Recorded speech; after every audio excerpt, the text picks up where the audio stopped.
ഞാൻ ഒരു middle class family ആയിരുന്നു. അത്യാവശ്യം നല്ല രീതിക്ക് പോയിക്കൊണ്ടിരിക്കുന്ന ജോലിയുണ്ട്, കാര്യങ്ങളുണ്ട്, എല്ലാം നല്ല രീതിക്ക് പോയിക്കൊണ്ടിരിക്കുകയാണ്. അങ്ങനെയാണ് നമ്മുടെ കോവിഡ് വന്നത്. ആ സമയത്ത് ആദ്യമൊന്നും എനിക്ക് പറ്റില്ല. ഒരവസാന നിമിഷമായപ്പോൾ എനിക്കും പെട്ടു. പിന്നെ അവിടെ നിന്ന് അങ്ങോട്ട് എനിക്ക് പക്ഷേ ഇച്ചിരി സീരിയസ് ആയിരുന്നു. ആ, അത് കഴിഞ്ഞ് എല്ലാം റിക്കവറായി വന്നു കഴിഞ്ഞ് പിന്നെ അങ്ങോട്ട് ഇടയ്ക്കിടയ്ക്ക് ഇൻഫെക്ഷനും കാര്യങ്ങളും. എനിക്ക് ഓൾറെഡി ബ്രോങ്കൈറ്റീസ് ആസ്മയുണ്ട്. പിന്നെ അടിക്കടി അങ്ങ് ഇൻഫെക്ഷനായി തീർന്നുകൊണ്ടിരിക്കുന്നു. അവിടെ തൊട്ടാണ് ഞാനിങ്ങനെ ഞങ്ങളുടെ ഫാമിലി തന്നെ താഴോട്ട് ഫിനാൻഷ്യലി മൊത്തം തരണം. ഒരസുഖം മതി നമ്മൾ ഫിനാൻഷ്യലി തകരാൻ, മൊത്തമായിട്ടിട്ടാവും.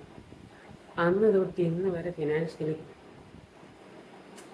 കടം കയറി അങ്ങേയറ്റമായി ഇപ്പോൾ ഇരിക്കുക. പിന്നെ